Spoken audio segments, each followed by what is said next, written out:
ท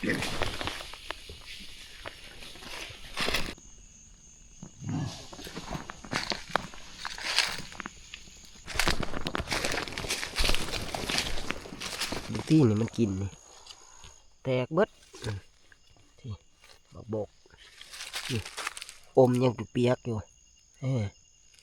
หมกบกนี่ยังมีพอได้เล่มได้ทุกคนคิดว่ามันสิเบิดแล้วนี่มีแต่หมูน้อยกินข้าวหนึ่งนี่หอยมันนี่ทุกคนนี่ผู้ดีโปหนึ่งหอยมันนี่ดินี่หมูน้อย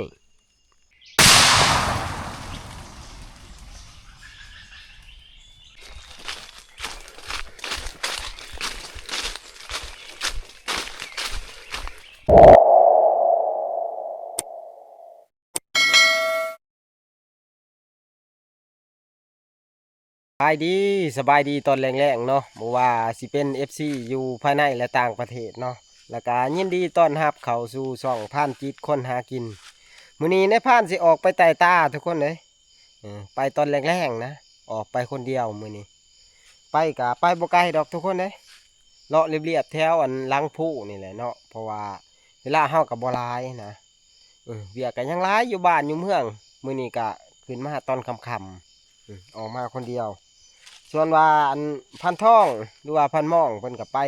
ก็ได้2-3คืนนั่นแหละเนาะแต่ว่าในพานก็ยังเวียกหลายก็บ่ได้ไปนะเพิ่นมีแต่ว่าสิออกหาเลาะแต่ตาแถวใกล้ๆนี่แหละทุกคนเอ้ยแถวขอบเขตลังผู้นี่เนาะเถื่อว่าโชคว่ามานนะเพราะว่าช่วงนี้มันก็ยับจ่อหม้อเข้ามาแหละทุกคนเอ้ยสำหรับการย่อเฮือนใหม่ของอันในพานนะไปใส่หึงบ่ได้ว่าซั่นซะไปใส่หึงบ่ได้เนาะช่วงนี้เป็นช่วงกาเกียมเพราะว่าสิเป็นไม้ต่อขอบตาอิหยังต่างๆมันล้วนแล้วแต่ว่าเฮาก็ได้กาเกียมไว้เบิดนั่นแหละเนาะมันฮอดมือฮอดยามมันก็สิได้สะดวกสบายนะมื้อนี้ไปคนเดียวทุกคนเด้ยมาลุ้นเบิ่งเนาะว่าสิมีเหตุการณ์อิหยังเกิดขึ้นนะไปมื้อนี้ก็ติดตั้งว่าไปจอบเบิ่งแน่บอนที่ว่าในพานเห็นอันบักเวอเขาบกนั่นแหละมันอยู่ไกลทางแล้วมันก็ยังบ่ทันได้เบิดนะในพานก็สิไปซองเบิ่งมื้อนี้ถ้าว่าเห็นมันยังเข่าอยู่ในพานก็สิขึ้นผู้อู้นั่งห่างนะมื้อนี้ไปเบิ่ง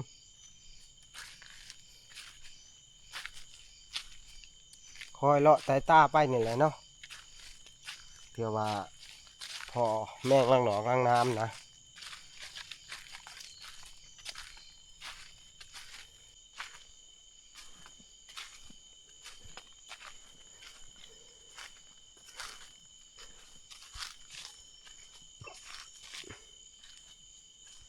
บรรยากาศเงียบสงบเลยทุกคนเลยบ่คอยมีไผขึ้นมาเพียนผ่าน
ตื่นไปแล้วทุกคน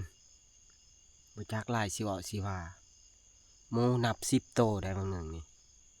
แต่ว่าซ่านในผ่านสังเกตเบิ่งเสียงนี่ตัวใหญ่นี่อาจสิบ่หลายประมาณ2โต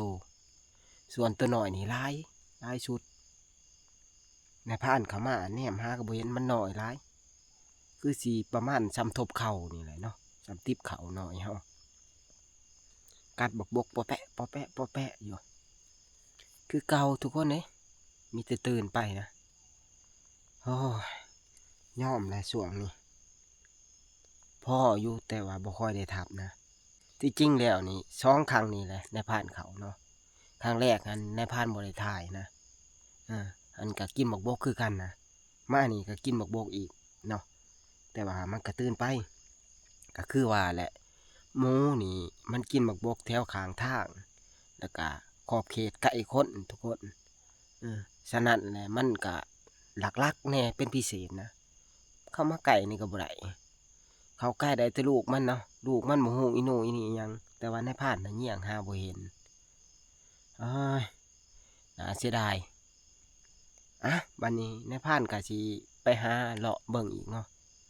เลาะใต้ตานั่นแหละซ้ำอยากนอนแล้วก็สิหาบอนขึ้นภูอูทุกคน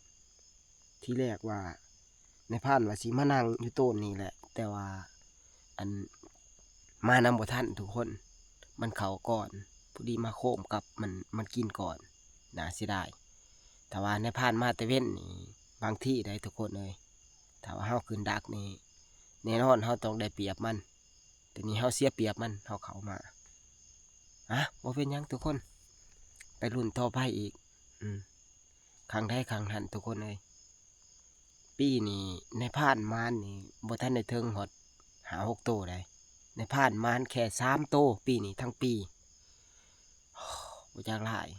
แต่ละปีนี่นับ10บ่ค่อยทุกคนปีนี้ตกต่ำแห้งพันหม้องแซงปีนี้แล้วก็พันเฮียงนะพันเฮียงนี่กำลังรุ่งช่วงนี้กำลังดังแต่ว่าเสียดายเพิ่นยังคาเวียกนะเมื่อก่อนก็อันดับ1สำหรับทีมงานคนหากินก็แม่นนายพรานเนาะเขายกให้เป็นนายพรานใหญ่เลยนี่โมโหเป็นยังบ่จักหลายเลยทุกคนเอ้ยหลังๆมานี่เขาหมู่ตัวใดก็ส่วนใหญ่สิบ่ได้ทับนะมีแต่ตื่นไปโมโหว่าเป็นเหตุใดยังบ่ท้อทุกคนเอ้ยเฮาต้องไปจนเบิดความสามารถได้ทุกคนเอ้ยเฮาจังงูขึ้นเนาะเพราะว่ามื้ออื่นนี่ในพานก็สิเมื่อแต่เช้านะหลังจากลงแต่อูแต่ยังแล้วก็สิเมื่อแต่เช้าคิดว่าสินอนอยู่ต้นมกบกนี่แหละอันจักกินไปนอนอยู่วางได้คิดว่าสิมานอนต้นนี่ก็หมูมันเข้าก่อนนะไปวันนี้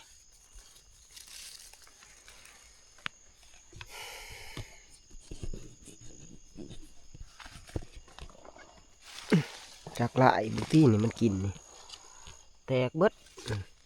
ที่บกนี่อมยังเปียกอยู่หมกบกนี่ยังมีพอได้เล่มได้ทุกคน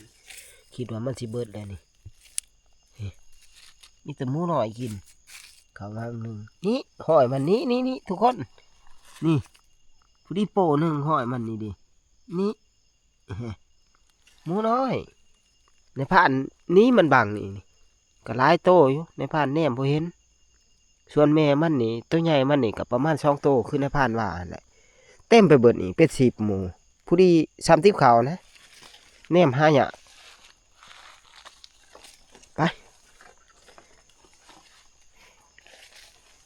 เลาะอีก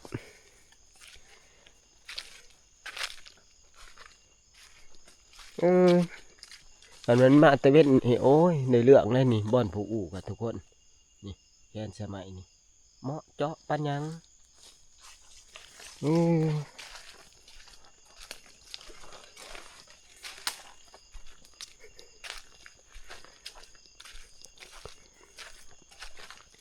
กระเป๋าเครื่องจักป้าเมียนไซพี่ทิมไว้นอกทางพี่กระเป๋านี่ทางใหญ่นี่มันเป็นเส้นทางลักเลยนี่ทุกคนนี่ทางใหญ่นี่มันสิแวเขานี่น้อยเดียวหนึ่งนี่ เรียบๆทางนี้นะมีแต่บกบอกว่าหมูมันลึงค้นเลยนะบอกง่ายๆกันไม่ใช่ได้ซักบัดนี่เออทีมซักพอหมูแล้วก็ทีมซัก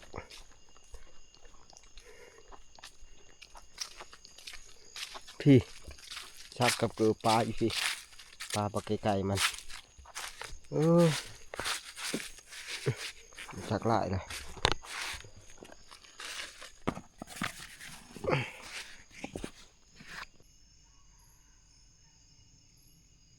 ไก่คันแหละทุกคนเอ้ยถือว่าเด็กพอสมควรเลยเนาะ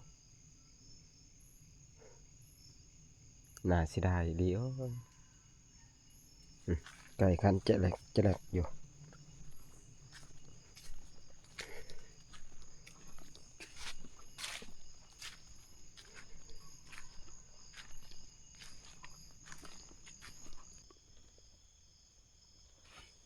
มาหอดต้นนี้ค่ะ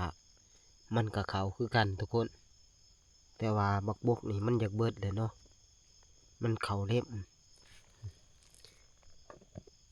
เห็นหอมันเขามาเล็บอยู่มันอาจสิยั่งอยู่เลยเนาะ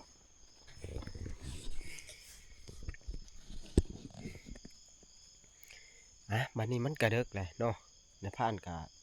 สิได้ขึ้นภูอูแหละเนาะขึ้นนางอูอยู่สูงๆเนาะแต่ว่าอันมันมากะยังมีรุ่นในทุกคนเลยใกล้กว่าสิไปนอนอยู่ด้านอยู่นะเนาะเอามานอนอยู่ต้นบางใหม่ดีกว่าทุกคนยังมีโอกาสได้รุ่นนี่แหละเฮากะสิภูอูอยู่ต้นไม้ต้นนี้เนาะต้นนี้แล้วก็ต้นนั้นเนาะภูอูก่อนเมื่อยทุกคนโอ้ยปีนต้นไม้ขึ้นมาผูกอูตอนนี้เฮากับผูกอูพิธีเรียบร้อยแล้วนะทุกคนประมาณ6 เมตรได้นะในผ่านปีนขึ้นมาผูกนี่ดิ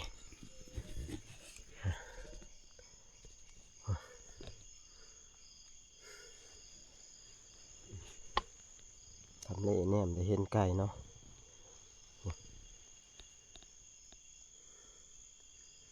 แนมเห็นทั้งฝั่งสายฝั่งขวาถ้าว่าเขามานี่บ่พลาดทุกคนถ้าว่ามันอยู่นะทางนี้ก็เห็นนี่เป็นคักมันนี่มีแต่ว่าล่อรุ่นทุกคนว่าสิมีเหตุการณ์ยังเกิดขึ้นเนาะรุ่นไปน้ำกัน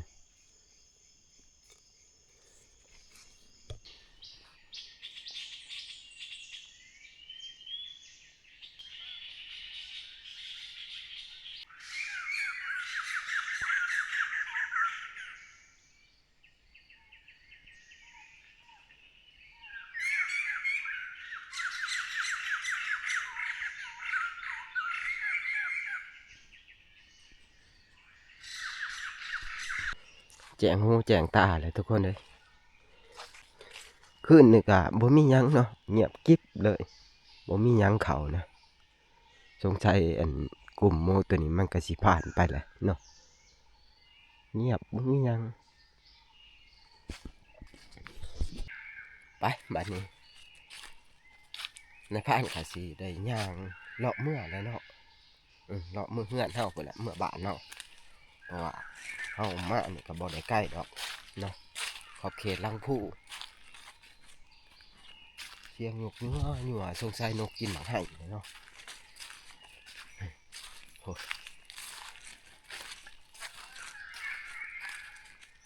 นกกินหมักไห้พอ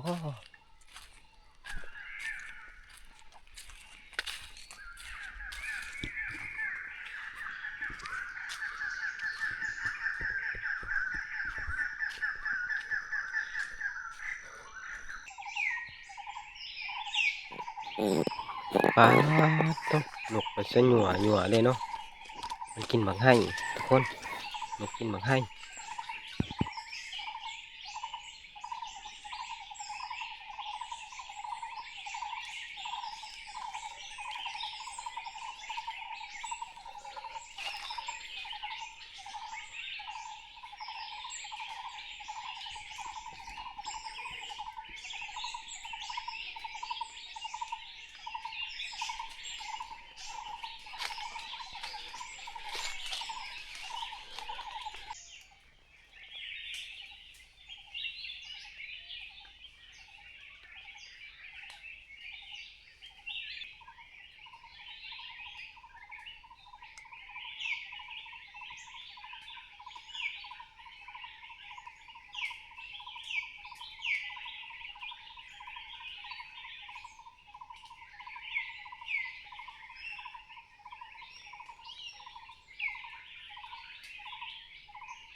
นี่บ่ตำซ้ำทุกคนเอ้ยสิได้อีหลีเนื่องนี่ใกล้ครัวได้ทุกคนบักให้พ่วมกำลังเลยทุกคนบ่จักนกเป่านกอีเรืองนะนกกระโหนกเต็มไปเบิดนกนกเชียงกาหรือว่านกคุณทองฮะหลายแต่ว่าในพานกับบริถืออันกระบังลมมานะนี่บริยิงเอาไปบัดนี้ขึ้นเมื่ออันพุ่นแหละเพื่อนเฮาพุ่นแหละเนาะ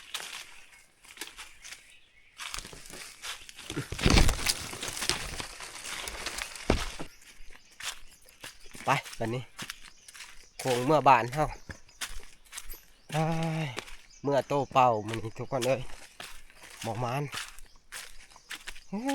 อย่างวะนายลีเขาบอกเวอร์ขึ้นนี่ก็ได้แนมบ่เห็นนี่ก็เมื่อกินแจวอยู่เพื่อนนะเนาะโมโหว่าแม่น้องมียังกินนะยังบ่ใกล้ดอกทุกคนเลยจะน้อยก็หอดล้างผู้แหละเพราะว่าในผ่านกับมาบ่ได้ใกล้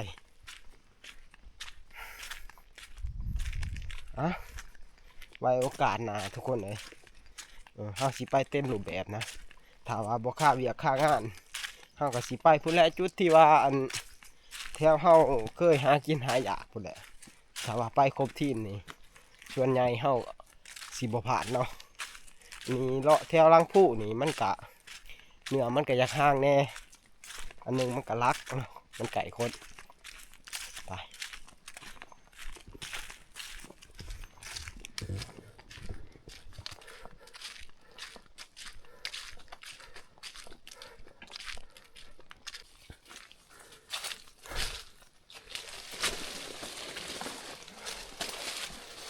ย่างเมื่อยเลยไปห้าแวเบิ่งอันผลไม้ป่าทุกคนคือเนี่ยบ่เห็นพอลูก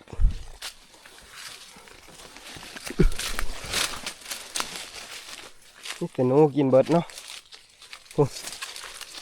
เห็นเบิดนี่ตัวหอยหนูไว้ก่อนจะเพ่งนี่ดิย่างอยู่ลูกผับป่า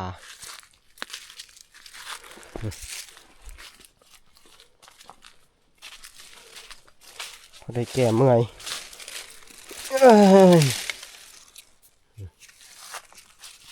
หน่วยหน่อยปีนี้หน่วยหน่อยเนาะมาคอยสมบูรณ์ปะได้ปีกายนี่หน่วยใหญ่เลย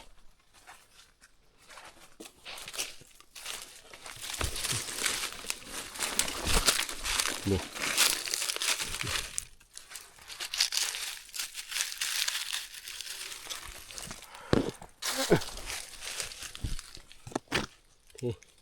หนูไว้มันเอามากินเมื่อวานหนูไว้ว่าล้างน้ำมากินประเภทหมักผับป่านี่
หอดผักผู้เลยทุกคนเลย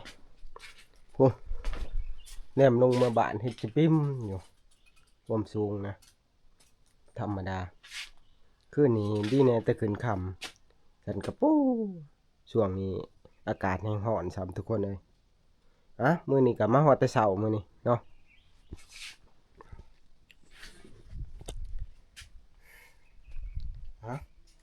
บ่ได้รีรอแล้วบัดนี้ย่านหิวข้าวเพราะว่าในพานบ่ได้ถือข้าวมาได้มาแต่โตพามากินข้าวเช้าอยู่บ้านพุ่นแหละ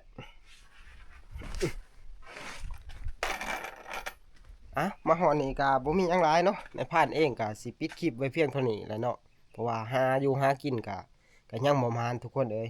เอาเป็นว่าพอกันในคลิปหน้านะสำหรับคลิปนี้บ๊ายบายทุกคน